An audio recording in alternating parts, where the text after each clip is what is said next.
Ketemu lagi dengan saya Rizky Sulfika Pusparinda, peserta Latsar CPNS Puslatbang KDOD Angkatan 15 Kota Samarinda. Video jurnal kali ini merupakan video jurnal ke-7 yang berbicara tentang komitmen mutu. Jadi komitmen mutu itu merupakan salah satu nilai dasar dari PNS. Jadi nilai dasar PNS itu ada 5, yaitu kalau disingkat jadi aneka. Komitmen itu merupakan salah satu nilai dasar tersebut.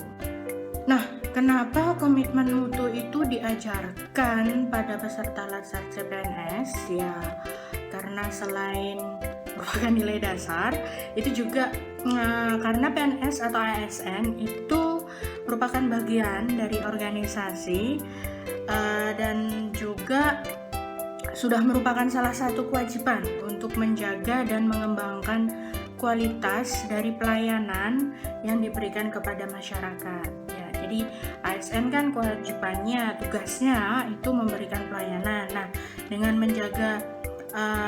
dengan berkomitmen mutu, menjaga mutu, itu merupakan juga salah satu tugas yang harus dilaksanakan oleh seorang ASN. Nah, komitmen mutu dilaksanakan oleh instansi atau organisasi itu untuk selain menjaga kualitas ya, juga bisa untuk meningkatkan kualitas. Nah, meningkatkan kualitas ini lebih untuk agar para stakeholders atau pengguna dari produk organisasi atau instansi tersebut itu akan akan senantiasa menggunakan produk dari organisasi atau instansi tersebut. Nah, tingkat kepuasan dari stakeholders itu sendiri sebenarnya bisa digunakan untuk sebagai alat ukur bagaimana agar produk yang dihasilkan oleh organisasi atau instansi tersebut bisa diperbaiki dan juga dikembangkan. Nah, itu untuk tetap untuk menjaga kualitasnya ya, seperti itu. Jika bicara tentang komitmen mutu yang sudah dilakukan di instansi tempat saya bekerja saat ini, itu ada banyak ya, baik itu komitmen mutu secara personal, perorangan, stafnya atau karyawan, maupun juga secara institusi. Jadi kalau untuk secara personal sendiri, dari peningkatan mutu dari staf dan karyawannya itu bisa diberikan, yang pernah saya tahu itu tentang pelatihan. Nah, pelatihannya ini diberikan kepada dosen maupun tenaga pendidik ataupun teknisi. Nah, pelatihannya ini bisa digunakan untuk meningkatkan kualitas dari dosen, pendidik dan juga teknisi tersebut. Bentuk pelatihannya ada banyak yang saya pernah tahu yang diberikan oleh di jurusan saya, yaitu seperti pelatihan K3, kemudian pelatihan welding, pelatihan classroom management, seperti itu. Nah, itu selain meningkatkan kemampuan dari dosen, pelatihan tersebut sudah pasti harus diterapkan di institusi, di jurusan, untuk meningkatkan kualitas dari mahasiswa kampus saya, seperti itu. Sedangkan untuk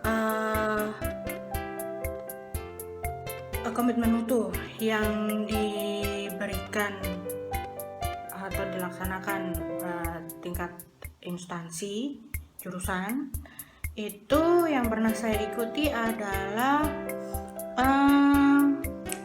bahwa instansi jurusan mengadakan kerjasama dengan stakeholders dari jurusan saya adalah industri ya, untuk bersama-sama mengembangkan kurikulum jurusan. Jadi kurikulum yang sudah ada itu dikembangkan, disesuaikan dengan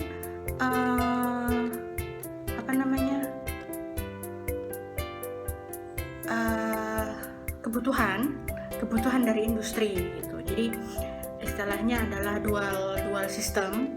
Jadi mengajarkan sesuai dengan pendidikan vokasi, tetapi juga tidak hanya sesuai dengan kurikulum yang ada di pendidikan vokasi, tetapi juga sesuai dengan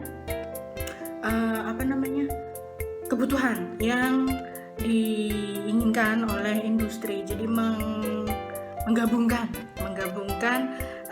pendidikan vokasi dengan kebutuhan pasar, istilahnya seperti itu. Itu yang pernah saya ikuti, dan dari situ itu merupakan salah satu komitmen yang dilaksanakan atau dilakukan oleh jurusan saya agar lulusan yang dihasilkan itu bisa langsung diserap oleh para stakeholders, yaitu industri tersebut, dan juga mutu yang dihasilkan, mahasiswa yang dihasilkan itu juga bisa bersaing dengan jurusan yang lainnya. Jurusan, kebetulan saya di teknik mesin ya, berarti dengan jurusan teknik mesin lainnya seperti itu. Itu merupakan salah satu cara dari instansi saya untuk meningkatkan mutu lulusan dari kampus. Nah, peningkatan mutu yang dilakukan oleh kampus tersebut ya pasti bertujuan untuk meningkatkan kualitas baik itu kinerja dari pegawainya ataupun juga kualitas dari lulusannya. Nah, sebenarnya kalau untuk di dunia pendidikan itu lebih diutamakan kualitas dari lulusan ya. Jadi lulusan terutama di pendidikan vokasi itu sudah jadi rahasia umum kalau lulusan dari pendidikan vokasi itu lulusan yang sudah siap kerja. Jadi harus ada memiliki kualitas yang baik untuk tidak hanya teori tetapi juga praktek. Nah, jadi perusahaan-perusahaan atau ya industri stakeholders yang menggunakan menggunakan lulusan dari kampus saya ini akan terus istilahnya membutuhkan lulusan, karena dengan kualitas yang baik akan semakin banyak industri yang menggunakan lulusan dari kampus itu, dan kampus sendiri juga pasti akan meningkat untuk dari segi kualitasnya juga akan lebih meningkat. Itu. Oke, sepertinya cukup itu saja yang bisa saya sharing sedikit tentang komitmen mutu yang saya dapatkan hari ini di pelatihan dasar CPNS. Mengapa komitmen mutu ini penting? Karena ya agar kita bisa tetap menjaga mutu dari instansi kita, dan kunci dari komitmen mutu ini adalah perbaikan yang secara berkelanjutan. Jadi harus ada yang namanya evaluasi diri dan mengembangkan diri untuk bisa menjadi lebih baik. Oke, terima kasih sudah menyaksikan video saya. Untuk video selanjutnya ya kita lihatlah video selanjutnya tentang apa. Terima kasih.